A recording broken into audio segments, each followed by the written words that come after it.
Hola hermanos, amigos de la continuación de la Iglesia de Dios. En este video continuaré leyendo las notas del Dr. Thiel concerniente al libro de Daniel y continúo en el capítulo 10. Y comienza con la frase: en el tercer año de Ciro, rey de Persia, fue revelada palabra a Daniel. Y pauso y presento Daniel capítulo 1, verso 21, donde dice: y continuó Daniel hasta el año primero del rey Ciro. Y con esto leo lo que Jerónimo en su comentario sobre Daniel escribió. ¿Y cómo es que al final de la primera visión leemos: Daniel vivió hasta el primer año del rey Ciro?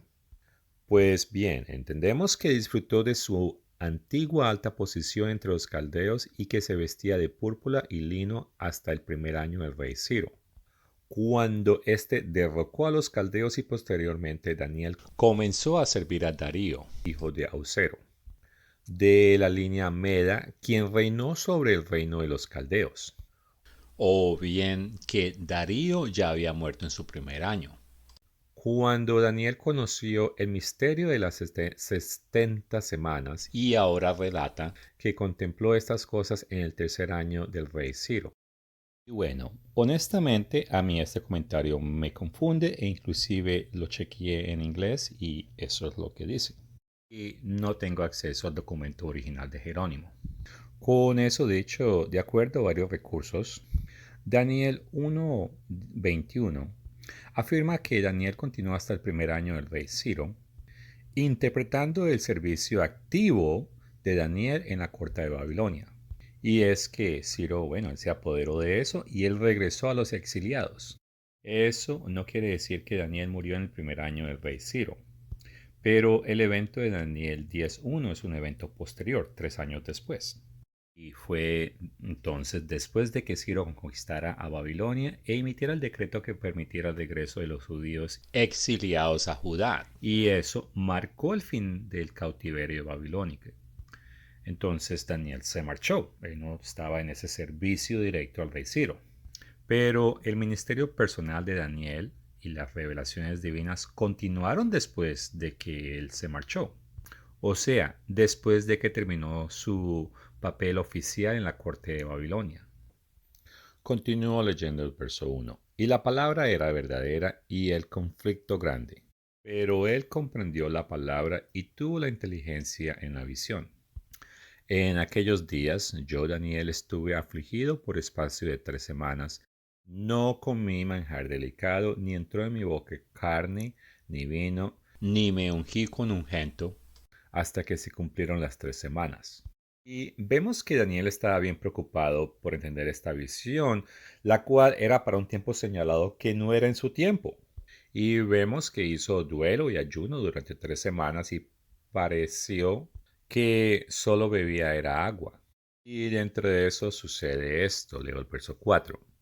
Y en el día 24 del mes primero estaba yo a la orilla del río Hiddekel, y alcé mis ojos y miré, y aquí un varón vestido de lino y ceñido sus lomos de oro de Ufaz. Su cuerpo era como de un berilo, y su rostro parecía un relámpago, y sus ojos como antorchas de fuego, y sus brazos y sus pies como de color de bronce bruñido, y el sonido de sus palabras como el estruendo de una multitud. Daniel vio un mensajero y no se trataba de Gabriel, pues Daniel no lo había descrito antes así. Hay algunos que sugieren que es Jesús, quien pudo haberle ordenado a Gabriel que se comunicara con Daniel en el capítulo 8, versos 15 y 16. Continúa en el verso 7. Yo solo, Daniel, vi aquella visión y no la vieron los hombres que estaban conmigo, sino que se apoderó de ellos un gran temor y huyeron y se escondieron. Y bueno, aunque solo Daniel fue el que presenció aquello, los que lo acompañaron, ellos debieron haberse sentido afectados de alguna manera, ya que tuvieron que huir y esconderse. Y hay una experiencia similar con el apóstol Pablo, que se describe en el libro de Hechos en el capítulo 22. Y allí, mientras los demás no podían ver nada, él fue el que contempló la visión. Y específicamente eso está en los versos 6 al 9. Ahora continúa el verso 8 de Daniel capítulo 10. Quedé pues yo solo y vi esta gran visión, y no quedó fuerza en mí, antes mi fuerza se cambió en desfallecimiento y no tuve vigor alguno. Y vemos que esta visión también era como un tipo de sueño, ya que Daniel estaba en un sueño profundo. Verso 10. Y he aquí una mano me tocó e hizo que me pusiere sobre mis rodillas y sobre las palmas de mis manos. Y me dijo, Daniel, varón muy amado, está atento a las palabras que te hablaré, y ponte en pie, porque a ti he sido enviado ahora. Mientras hablaba esto conmigo, me puse en pie temblando. Y aunque Daniel era muy querido, en este sueño también temblaba. Ahora, un dato curioso es que el 13 de mayo del 2022, el evangelista Evan Ochiang tuvo un sueño en que la voz de un mensajero le dijo, el doctor Bat Thiel es un hombre amado. Pero regreso al enfoque a Daniel y continúo en el verso 12. Entonces me dijo, Daniel, no temas, porque desde el primer día que dispusiste tu corazón a entender y humillarte en la presencia de tu Dios, fueron oídas tus palabras y a causa de tus palabras yo he venido. Y les recuerdo que si nos humillamos de verdad, nuestras palabras se escuchan con mayor facilidad. Y esto es algo que inclusive David practicó cuando otros estaban enfermos, y alguna referencia a Salmos 35, verso 13. Pero yo, cuando ellos enfermaron, me vestí de cilicio y afligí con ayuno mi alma. Y el ayuno complementa la oración, y cuando tenemos situaciones difíciles, a menudo es requerido que, además de la oración, ayunemos. Otro ejemplo lo encontramos cuando Nehemías se enteró de las terribles condiciones en Jerusalén. Y en Nehemías capítulo 1, verso 4, él hizo duelo por algunos días, se ayunó y oró ante Dios. Y es que la gente en Jerusalén está en una situación muy difícil y Dios les proveyó alivio a través de alguien que oró y ayunó por ellos. Y es que después Nehemías, él se convirtió en el gobernador de Judea, y eso está en el capítulo 5, verso 14 y capítulo 8, verso 9 del mismo libro. Continúo en Daniel, verso 13. Mas el príncipe del reino de Persia se me opuso durante 21 días, pero he aquí, Miguel, uno de los principales príncipes, vino para ayudarme y quedé allí con los reyes de Persia. El príncipe de Persia en este caso parece ser un ángel caído, un demonio, y probablemente uno con bastante poder. Posiblemente se trate de Satanás, que es el dios de este mundo, de acuerdo a 2 Corintios capítulo 4, verso 4.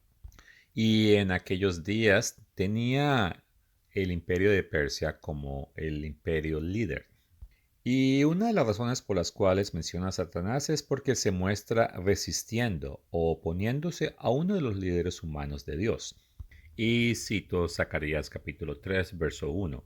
Y leo la versión Reina Valera, que dice, y me mostró a Josué, el sumo sacerdote, el cual estaba delante del ángel del Eterno. Y Satanás estaba en su mano derecha para serle adversario, o sea, para resistirlo o oponérsele.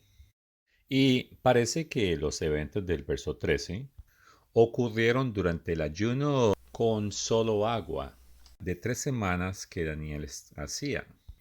Entonces es posible que si Daniel hubiese detenido su ayuno antes, él no hubiese recibido respuesta. Y después de 21 días intercedió el arcángel Miguel, y se le llama arcángel en Judas capítulo 1, verso 9. Y en el verso 13, uno de los principales príncipes. Continúa en el verso 14. He venido para hacerte saber lo que ha de venir a tu pueblo en los posteros días, porque la visión es para esos días. Una vez más afirma que la visión no era para los días de Daniel. Mientras me decía estas palabras, estaba yo con los ojos puestos en la tierra y enmudecido. Pero he aquí, uno con semejanza del Hijo del Hombre tocó mis labios. Entonces abrí mi boca y hablé y le dije al que estaba delante de mí, Señor mío, con la visión me ha sobrevenido dolores y no me queda fuerza. ¿Cómo, pues, ¿Podrá el siervo de mi señor hablar con mi señor? Porque al instante me falló la fuerza y no me quedó aliento.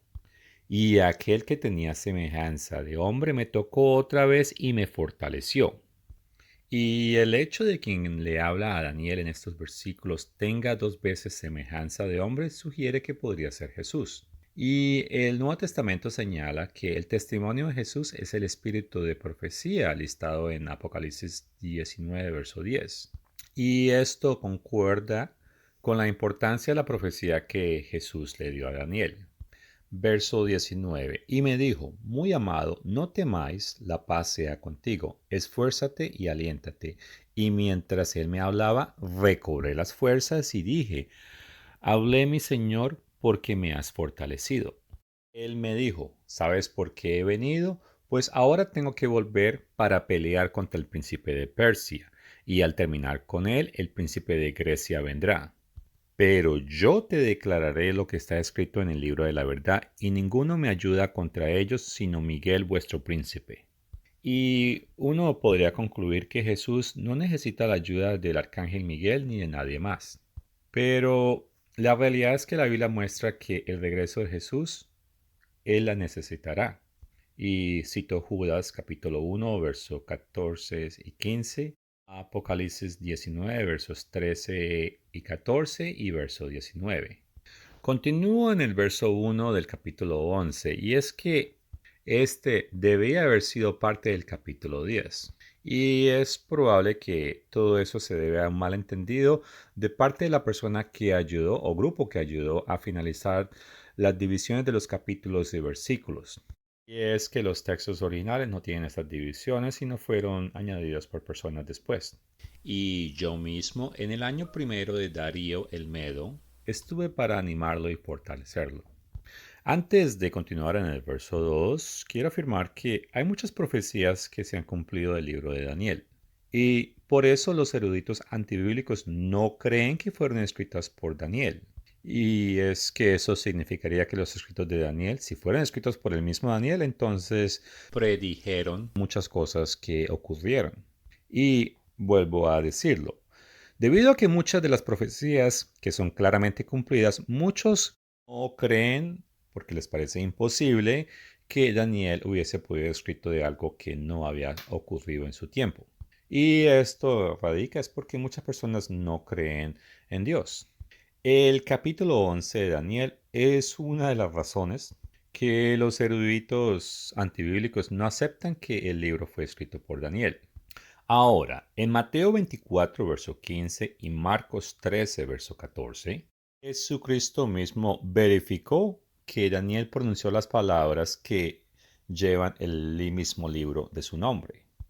Por esto, los eruditos que niegan que ese libro fue escrito en el siglo V antes de Cristo, claramente están negando que Jesucristo dijo la verdad.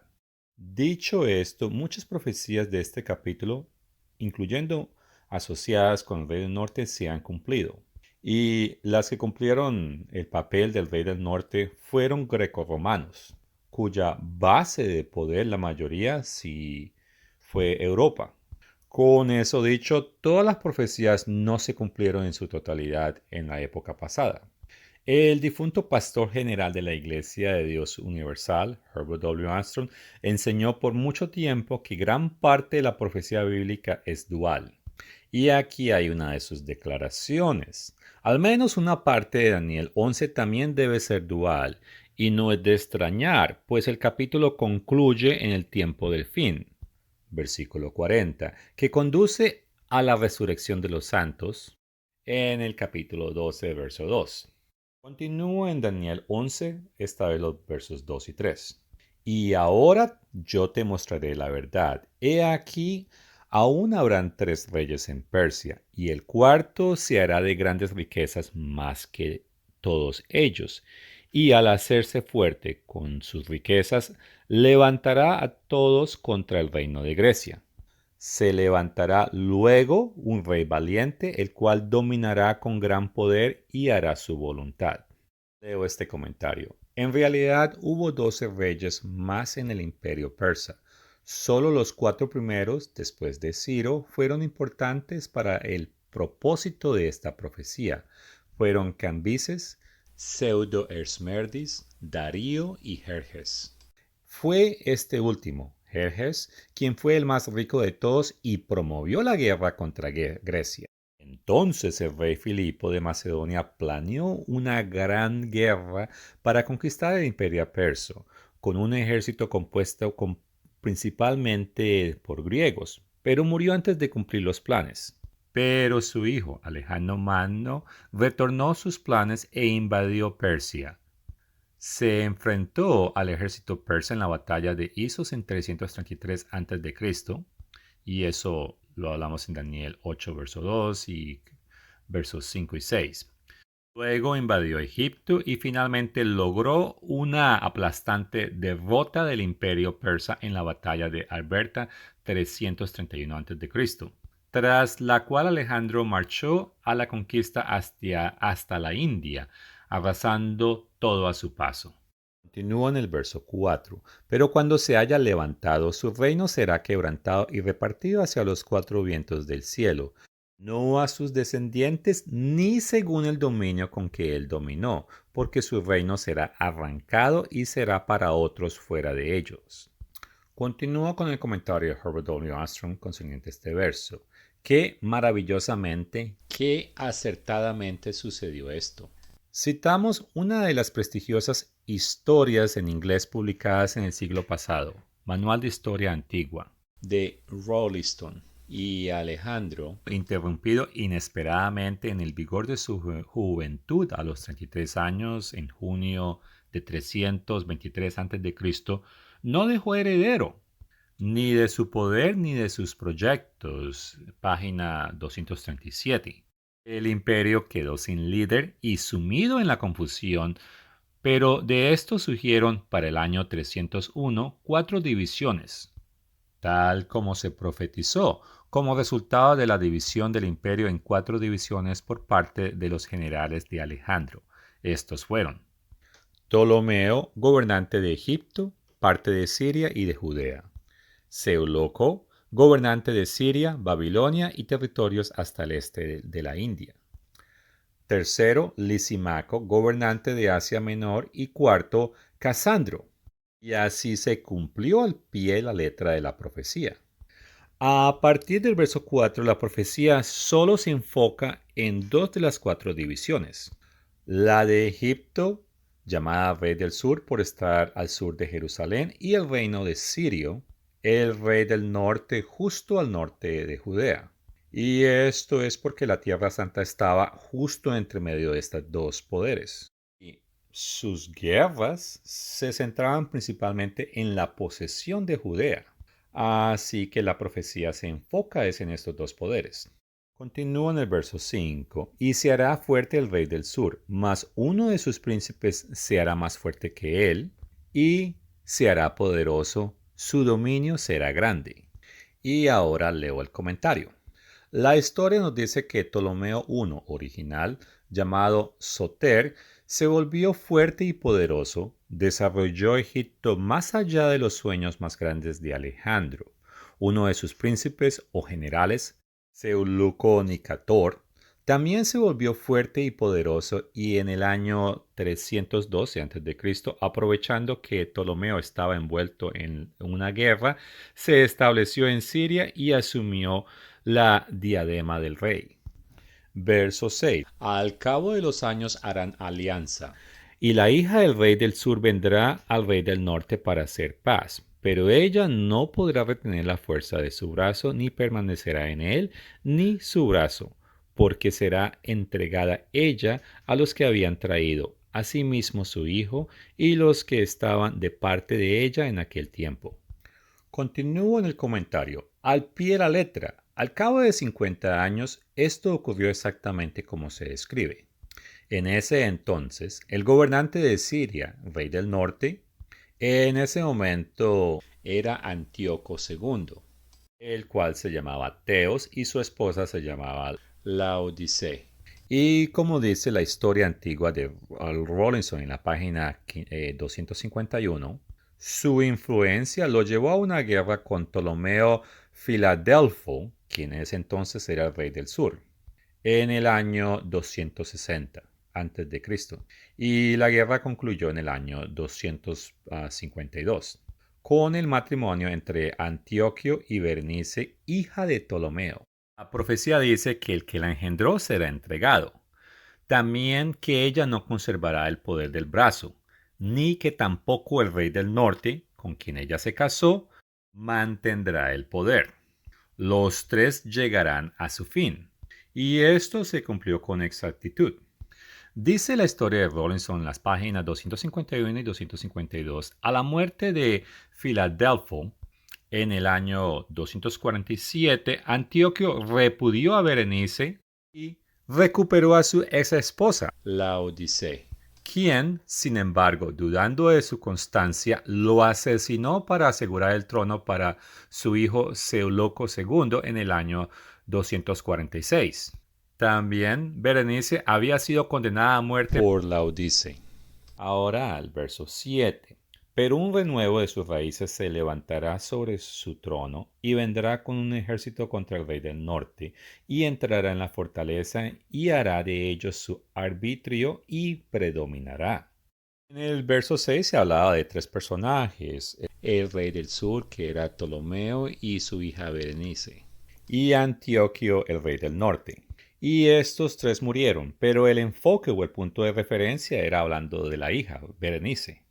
Entonces, en el verso 7, el renuevo de las raíces de Berenice. Las raíces de Berenice eran sus padres. Así que el renuevo era un hermano de ella que se levantaría en el trono. Ahora leo el segundo párrafo del comentario en pantalla.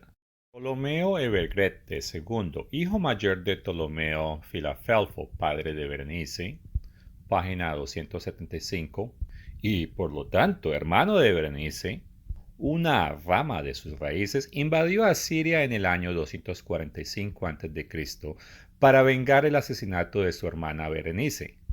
En la guerra que siguió lo arrasó todo. Y esto es lo que el verso 7 dice. Ese retoño viene del sur al rey del norte y entra en la fortaleza y predominará. Y es que arrasó con todo. Continúo los siguientes dos versos. Y aún a los dioses de ellos, sus imágenes fundidas y sus objetos preciosos de plata y de oro, llevará cautivos a Egipto, y por años se mantendrá él contra el rey del norte. Así entrará en el rey del sur y volverá a su tierra.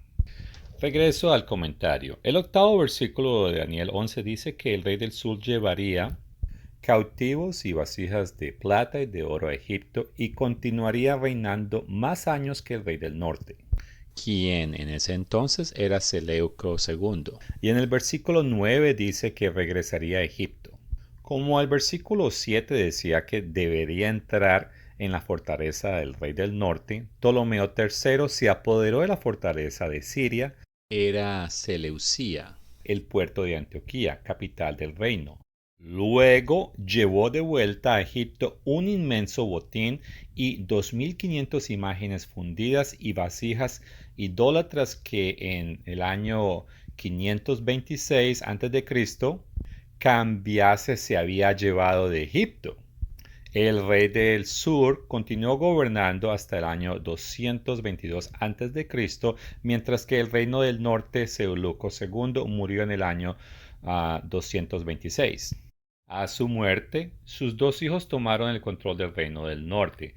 Primero Seleuco III, del 226 al 223, o sea que solo gobernó 3 años. Y luego su hermano Antíoco III, llamado el Grande, 223 a 187 a.C. Ambos hijos de Seleuco II reunieron inmensas fuerzas para guerrear contra Egipto, vengar a su padre y recuperar su puerto y fortaleza Seleucia. Y con esto en mente leo el verso 10, que es prácticamente lo que acabé de leer. Verso 10, hablando de los hijos del rey del norte: mas los hijos de aquel se airarán y reunirán multitud de grandes ejércitos y vendrán apresuradamente e inundarán y pasarán adelante. Luego volverá y llevará la guerra hasta su fortaleza. Y eso se cumplió porque ese rey Antioquio el Grande, que era el segundo hijo del rey del norte que murió en el año 226, después de 27 años recuperó la fortaleza de Seleucia y también conquistó el territorio de Siria hasta Gaza, incluyendo Judea. Pero en ese entonces, un joven rey egipcio, que en ese entonces se llamaba Ptolomeo IV o Filopatro, se indignó y con un ejército de 20.000 hombres le causó una derrota severa a Antioquio el Grande. Y eso es lo que leemos en el verso 11. Por lo cual se enfurecerá el rey del sur y saldrá y peleará contra el rey del norte y pondrá en campaña multitud grande y toda aquella multitud será entregada en su mano. Verso 12. Al llevarse él la multitud se elevará su corazón y derribará a muchos millares, mas no prevalecerá. Y bueno, efectivamente Ptolomeo IV, que era el rey del sur, derrotó a Antioquio el Grande, que era el rey del norte. Mató a miles de decenas y anexó Judea a Egipto. Pero él hizo una paz precipitada y rápida con Antioquio. Y el verso 13 dice que el rey del norte volverá a poner en campaña una multitud mayor que la primera y al cabo de algunos años vendrá apresuradamente con gran ejército y con muchas riquezas. Continúo leyendo el comentario. Después de 12 años, en el año 205, cuando Ptolomeo Filopar, que era el rey del sur, murió, dejó al trono a un hijo pequeño, Ptolomeo Epifanes. Entonces Antioquio reunió un ejército mayor y obtuvo grandes victorias. Luego firmó un tratado que unía a Filopo de Macedonia con él y otros contra Egipto, y arrebataron a Fenicia y el sur de Siria al rey del sur. Estos contaron con la ayuda de algunos judíos. La historia judía de Josefo dice que muchos judíos ayudaron a Antíoco. Y leemos esto en el verso 14. En aquellos tiempos se levantarían muchos contra el rey del sur, y hombres turbulentos de tu pueblo se levantarán para cumplir la visión, pero ellos caerán. Ahora leo los versos 15 y 16. Vendrá pues el rey del norte y levantará baluartes y tomará la ciudad fuerte, y las fuerzas del sur no podrán sostenerse ni sus tropas escogidas, porque no habrá fuerza para resistir. Y el que vendrá contra él hará su voluntad, y no habrá quien le pueda enfrentar, y estará en la tierra gloriosa, la cual será consumida en su poder. Leo el comentario de Herbert W. Armstrong. Versículos 15 y 16. La tierra gloriosa, por supuesto, se refiere a Judea, la tierra santa. Antioquio el Grande, que es el rey del norte, sitió y tomó Sidón de Egipto, arruinó los intereses de Egipto en Judea en la batalla de Monte Panio en 198 a.C. Y luego Antioquio tomó posesión de Judea. Verso 17. Afirmará luego su rostro para venir con el poder de todo su reino, y hará con aquel convenios, y le dará una hija de mujeres para destruirle, pero no permanecerá ni tendrá éxito.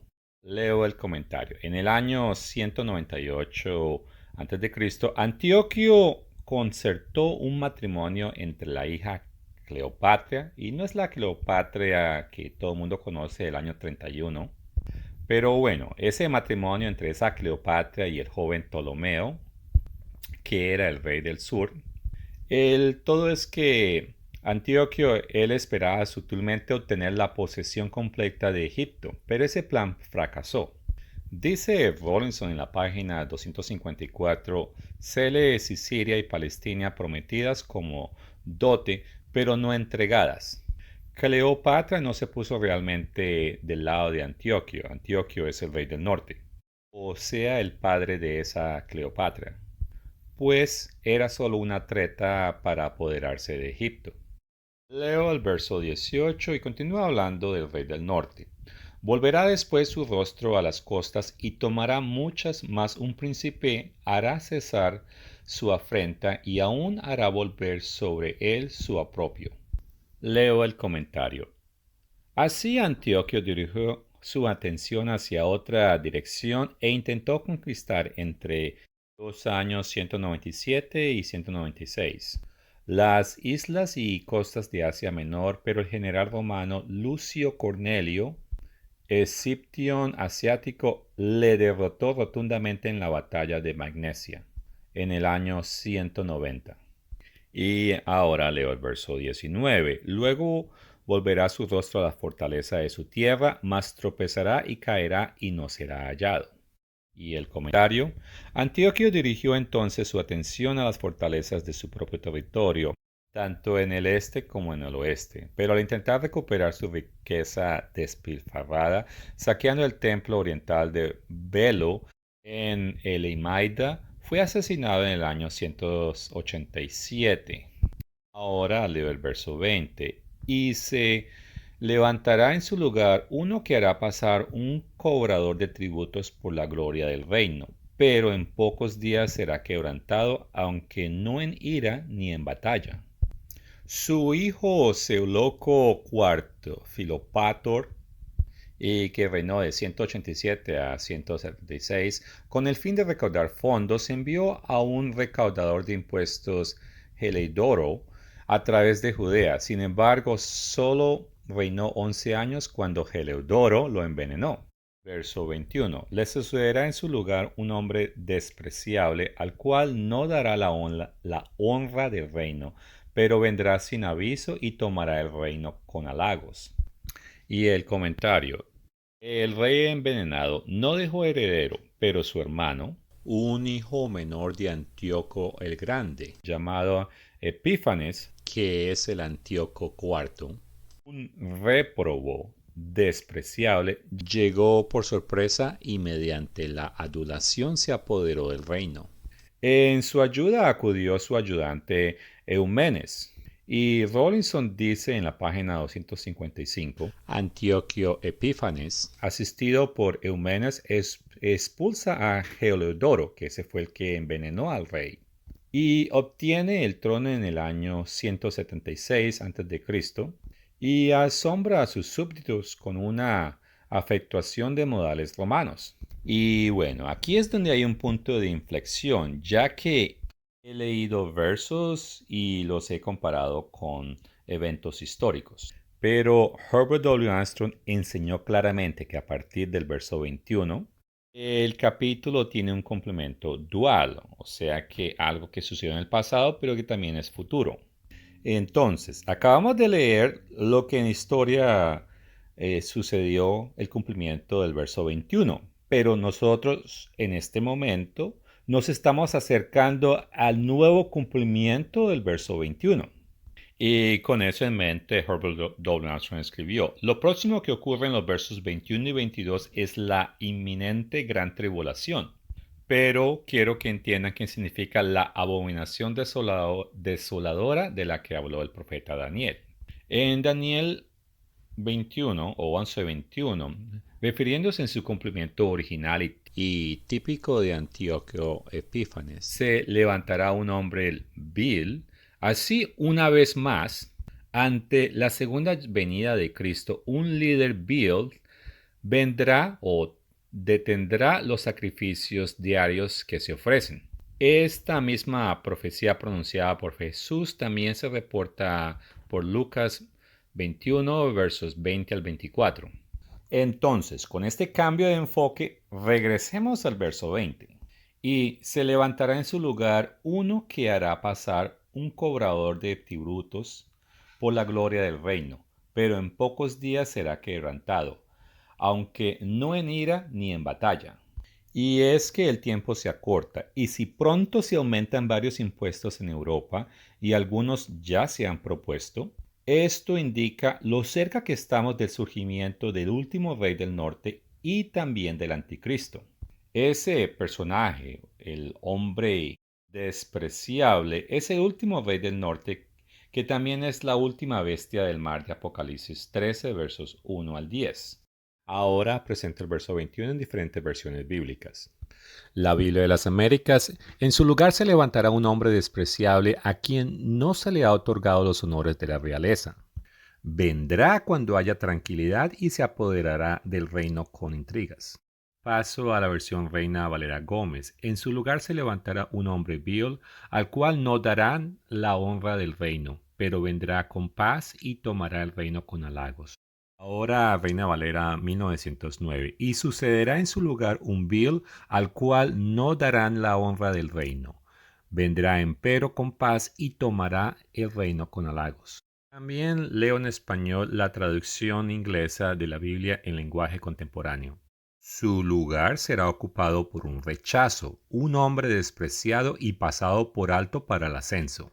Sorprenderá a todos, aparentemente surgido de la nada, y se apoderará del reino. Y bueno, este personaje prometerá paz y prosperidad y hará un pacto con un grupo pequeño de personas para obtener el poder. Y brevemente quiero citar Apocalipsis 17, versos 12 y 13, que están correlacionados con ese evento. También quiero citar unas profecías grecorromanas que hablan de alguien así. En el siglo X, los hombres lo consideraban un don nadie y de poca utilidad. Un escrito por alguien que falleció en 1840. Un descendiente católico de una casa imperial alemana, Habsburgo, gobernará una Alemania unida con paz, prosperidad, gran poder, pues Dios estará con ese soberano, gran monarca. Y otra vez del siglo X, y el nombre de su padre es divino o Augusto, es decir, un título imperial. Y el comentario de los Habsburgos fue añadido por un sacerdote llamado Culetón. Y un título imperial podría incluir algo como un duque o varón. Pero hay otras profecías privadas grecorromanas que muestran que en los últimos días algunos esperan con ansia un futuro emperador de Europa, bien con un papa importante y que yo digo que es posiblemente un antipapa, controlará la tierra. Leo la del fraile capuchino, un descendiente de la raza caroligna, descendiente de Carlomagno, considerado por todos extinto, vendrá a Roma para contemplar y admirar la piedad y clemencia de este pontífice, quien lo coronará y lo declarará legítimo emperador de los romanos. Desde la cátedra de San Pedro, el Papa alzará el estandarte, el crucifijo y se lo entregará al nuevo emperador. Ahora leo Bartolomé Holzhauser. Surgirá un valiente monarca ungido por Dios, será católico, gobernará con supremacía en los asuntos temporales. El Papa al mismo tiempo gobernará con supremacía en los asuntos espirituales. El reinado del gran gobernante puede compararse con el de César Augusto, quien se convirtió en emperador tras sus victorias sobre sus enemigos, trayendo así paz al mundo, y también con el reinado del emperador Constantino el Grande, quien fue enviado por Dios tras severas persecuciones. Ahora leo San Efrén. Entonces el Señor desde su glorioso cielo establecerá su paz y el reino del romano se levantará en su lugar en este último pueblo y establecerá su dominio sobre la tierra hasta sus confines y no habrá nadie quien le resista. Y la última que va a leer es de Desmond Birch en 1996 que fue escrito. En algún momento el gran rey persigue a un ejército musulmán invasor hasta la Tierra Santa. El gran rey será coronado emperador del Sacro Imperio Romano Germánico por el Papa reinante. Y bueno, leí esas cosas porque a través de la historia escritores y místicos han predicho el ascenso de un futuro emperador romano. Y la historia muestra que los emperadores europeos que intentan establecer su dominio sobre la tierra tienden a hacerlo mediante la conquista.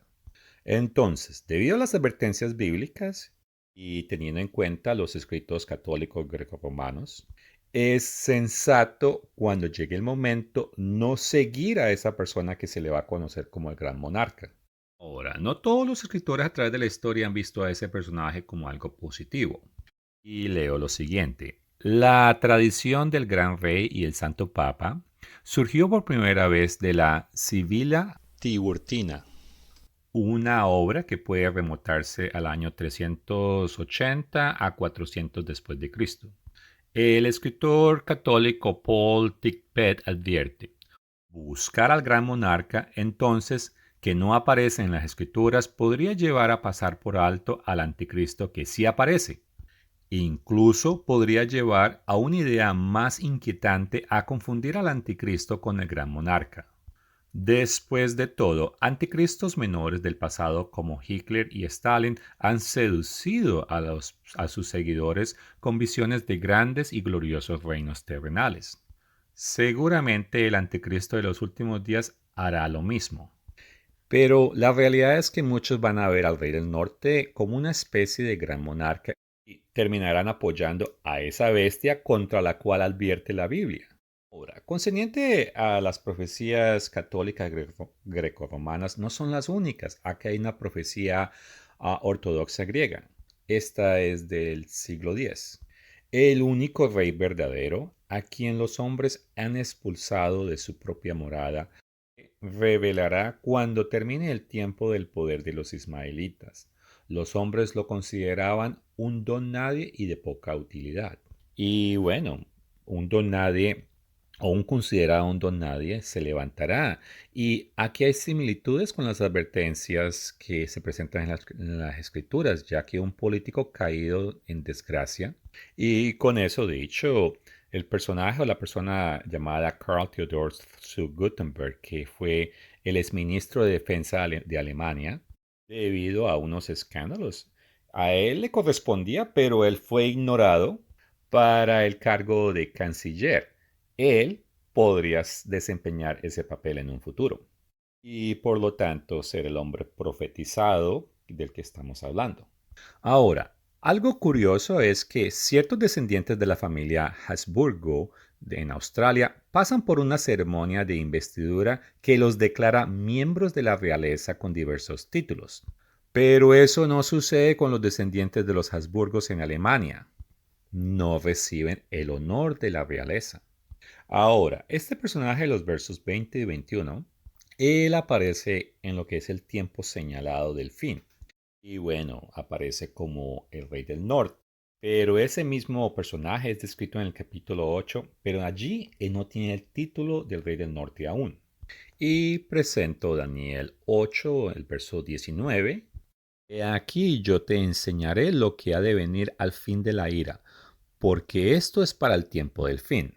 Verso 23. Y al fin del reinado de estos, cuando los transgresores lleguen al colmo, se levantará un rey altivo de rostro y entendido en enigmas. Y su poder se fortalecerá, mas no con fuerza propia. Y causará grandes ruinas y prosperará y hará arbitrariamente y destruirá a los fuertes. Y también destruirá al pueblo santo. Verso 25. Con sagacidad hará prosperar el engaño de su mano, y en su corazón se engrandecerá y sin aviso destruirá a muchos, y se levantará contra el príncipe de los príncipes. Este mismo personaje es la bestia que surge del mar, descrita en Apocalipsis capítulo 13, y también es el mismo personaje en donde en Apocalipsis capítulo 17 versos 12 y 13, 10 futuros reyes le van a entregar su poder a esta persona. Y en el verso 10 de Apocalipsis 17, él es descrito como el séptimo rey. Bueno, séptimo o último rey. Y todo esto lo será con el cumplimiento del verso 13 en Apocalipsis 17. Ahora resalto Daniel 8:23, y es que ese rey se levanta cuando los transgresores hayan alcanzado su plenitud. O sea que eso ocurre cuando Dios se ha cansado de la creciente inmoralidad de las naciones como los Estados Unidos y Europa. La inmoralidad está aumentando en Occidente y llegará al punto hasta que el rey del norte se levantará. Ahora, en este momento voy a continuar leyendo el siguiente verso de Daniel 11, esta vez el verso 22. Y sigue hablando de ese hombre que toma el poder con halagos. Las fuerzas enemigas serán barridas delante de él como con inundación de aguas. Serán todos destruidos junto con el príncipe del pacto. Aquí el príncipe del pacto no se refiere a Cristo. Este, históricamente, de Antíoco de reemplazar al sumo sacerdote judío por otro que fuera su subordinado. pero sí aplica al príncipe mencionado en Daniel 9, 26 y 27. Ese príncipe confirma un pacto. Repito una vez más, Herbert W. Armstrong enseñó que después de Daniel 11:21 en adelante hay doble cumplimiento. Este príncipe que hace este pacto no es Jesús, pero sí será el conquistador que trae abominación a Jerusalén. Irónicamente, muchos que inclusive formaron parte de la antigua iglesia de Dios no entienden esto. Continúo leyendo el verso 23, y después del pacto con él, engañará y subirá y saldrá vencedor con poca gente. Estando la provincia en paz y en abundancia, entrará y hará lo que no hicieron sus padres ni los padres de sus padres. Botín, despojos y riqueza repartirá a sus soldados y contra las fortalezas formará sus designios. Y esto por un tiempo. Ahora leo el comentario. Versículos 23 y 24. Al que al principio solo unos pocos lo apoyaban con su estilo romano, mediante el engaño y la adulación, se apoderó sigilosamente del poder y prosperó. También invadió Galilea y el Bajo Egipto. Sus padres, los antiguos reyes de Siria, habían favorecido a los judíos, pero, según Rollison, página 255, se vieron arrastrados a la desesperación por el descabellado proyecto de este monarca obstinado. Ahora, concerniente al futuro cumplimiento, parece que el último reino del norte hará un trato. En cuanto a un pequeño número de personas, esto parece una referencia a Apocalipsis 17, verso 12. Y en ciertas traducciones de Daniel, los versos 23 al 24, se refiere a este personaje participando en un cese de fuego, al menos eso es en la Biblia el mensaje, o una alianza, o un tratado en otras Biblias. Y eso de todas maneras es consistente con Daniel 9, 26 y 27. En el verso 24 comienza estando la provincia en paz. Y este líder le dará la impresión a la gente de que habrá paz y que él estará involucrado en ella. Y ese fue el mismo líder que hace un trato en el verso 23, lo cual confirma el pacto de Daniel 9:27, y el término paz en Daniel 8:25 proviene del término hebreo Shabbat y significa especialmente seguridad. En otras palabras, este líder destruirá a muchos que creen estar seguros. Ahora, en cuanto al versículo 24, quiero mencionar algunas especulaciones y conexiones bíblicas con su futuro cumplimiento. Recordemos que la bestia entra pacíficamente. En otras ocasiones hemos comentado o especulado que podría invadir bajo el pretexto de una maniobra de la OTAN o algo similar. Y es que la bestia hasta cierto punto va a ser considerada como una aliada. Y el libro de Lamentaciones advierte que aquel que fue grande será traicionado por amigos que se convierten en enemigos. Leo capítulo 1 versos 1 y 2. ¿Cómo ha quedado sola la ciudad populosa? La grande entre las naciones se ha vuelto como viuda, la señora de la provincia ha sido hecha tributaria. Amargamente llora en la noche y sus lágrimas están en sus mejillas. No tiene quien la consuele de todos sus amantes. Todos sus amigos le faltaron, se le volvieron enemigos. Estados Unidos de América ha sido considerado grande entre las naciones, como lo fue el Reino Unido cuando tenía el Imperio Británico. Y ese ha sido el imperio terrestre más grande de toda la historia de la humanidad. Y el punto es que muestra que los grandes son conquistados por amigos que se convirtieron en enemigos. Ahora, brevemente quiero hablar de la OTAN, y que es la Organización de Tratados del Atlántico Norte. Y es una alianza militar transnacional intergubernamental de 32 estados miembros. 30 son europeos y solo 2 están aquí en América. Uno es Estados Unidos y el otro Canadá. La entidad fue creada después de la Segunda Guerra Mundial y fue firmado en Washington en 1949. Y el cuartel general de la OTAN se encuentra en Bruselas, que está en Bélgica. Y bueno, la alianza con los años ha incrementado el despliegue de su fuerza en Europa del Este. Y eso es lo que argumenta Putin, que es una de las razones por las cuales él atacó a Ucrania. Y en este momento la OTAN reconoce a Bosnia y Herzegovina, Georgia y Ucrania como miembros aspirantes. Ellos tienen un artículo 5 que exige que los miembros acudan a la ayuda de cualquier miembro que haya sido objeto de un ataque armado. Fue invocado por primera y única vez en los ataques del 11 de septiembre. Con eso dicho, la realidad es que la OTAN, sin el apoyo de los Estados Unidos, no es gran potencia militar. Y el presidente Donald Trump ha amenazado a no defender las naciones europeas que no contribuyan con el gasto militar que les corresponde. Eso ha causado que más personas tengan sentimientos antiamericanos y otras personas exigen que Europa se convierta en una potencia militar por sí misma y de esa manera no depender de los Estados Unidos. Las presiones del presidente Donald Trump han llevado a que los miembros de la OTAN se comprometan a aumentar el gasto militar hasta el 5% para eso del año 2035. Y se dice que la administración americana ha ofendido tanto a los europeos que ellos ya no ven a los Estados Unidos como un aliado, sino solamente como un socio necesario.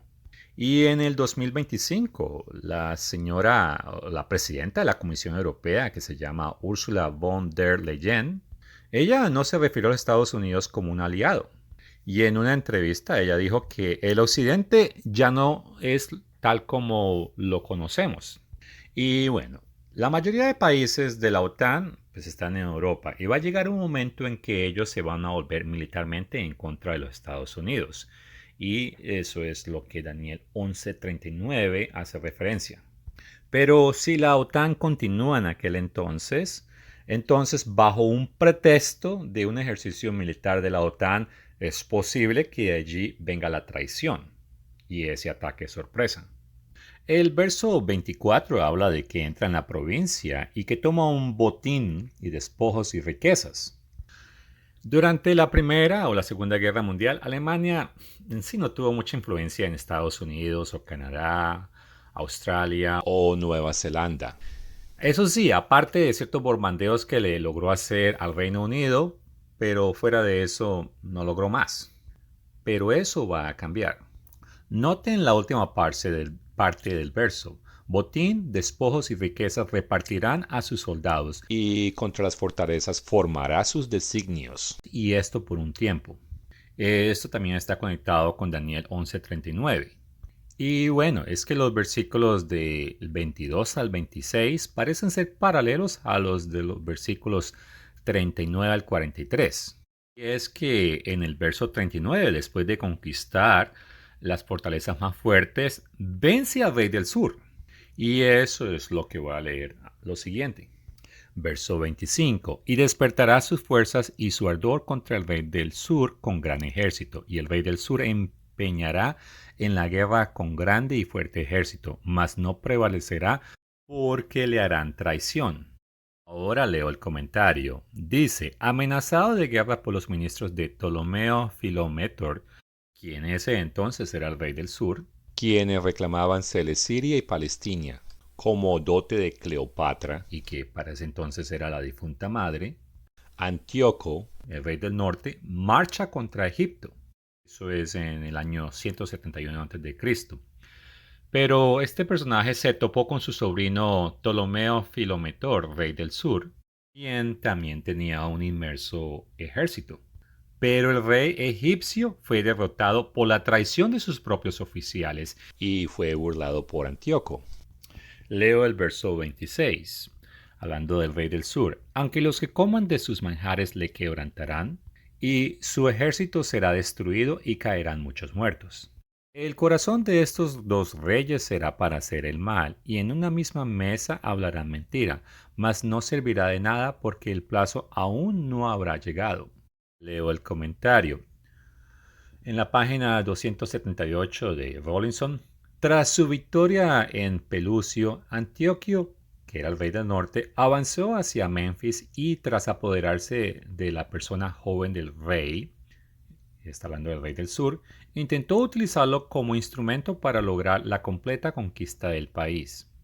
En el año 174 a.C., el tío del rey del sur asistió a un banquete. Antíoco fingió aliarse con el joven Ptolomeo contra su hermano Evergetes II, pero ambos intentaban engañar al otro. Continúa en el verso 28 y está hablando del rey del norte. Y volverá a su tierra con gran riqueza y su corazón será contra el pacto santo. Hará su voluntad y volverá a su tierra. El verso 29. Al tiempo señalado volverá al sur, mas no será la postera venida como la primera. Ahora leo los comentarios. En el año 168 a.C., el rey del norte, al regresar de Egipto con un gran botín, Antíoco se puso en contra de los judíos, masacró a muchos y luego regresó a Antioquía con vasos de oro del templo de Jerusalén. El verso 29. Ese mismo año invadió nuevamente Egipto, pero sin ninguno de sus éxitos anteriores porque Filometor, rey del sur, recibió ayuda de Roma. Leo el verso 30.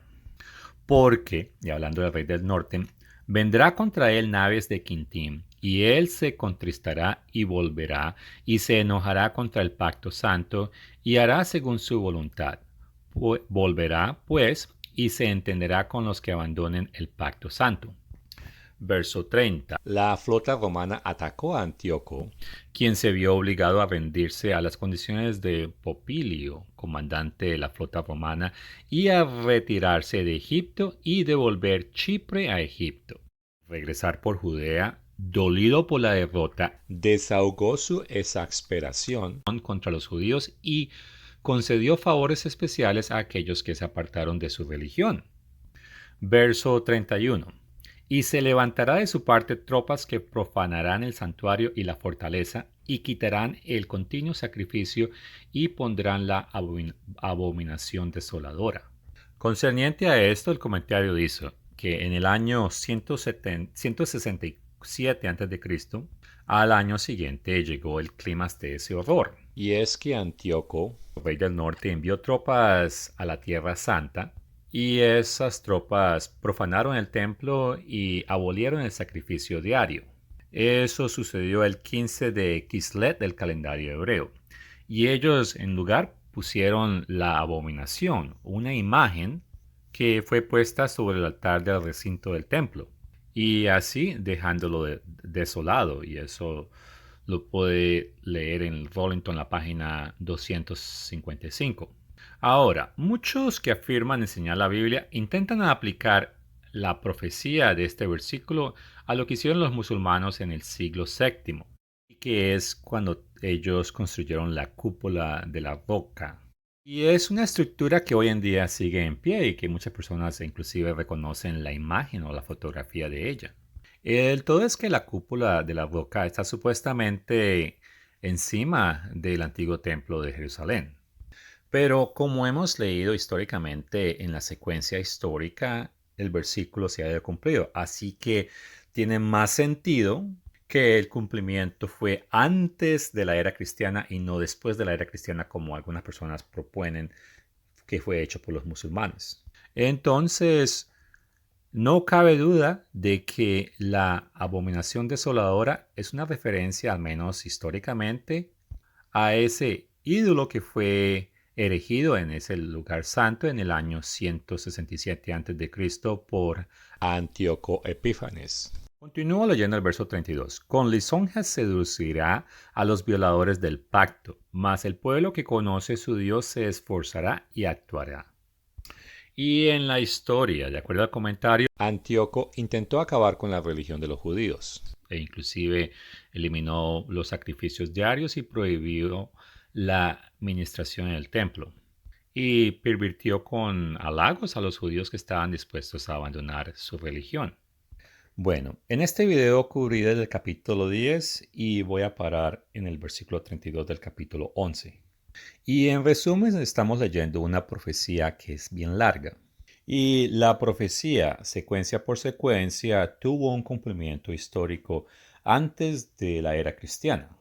Pero comenzando del verso 21 en adelante, aunque ya tuvo un cumplimiento histórico, tiene una dualidad, y es que en el futuro, comenzando del verso 21 en adelante del capítulo 11, nuevos eventos se deben cumplir para completar el cumplimiento de la escritura y que culminan con la llegada de Cristo. La profecía es tan importante que inclusive cuando Daniel quiso saber y empezó a orar, a pedir entendimiento, el mensajero que fue enviado fue opuesto por 21 días.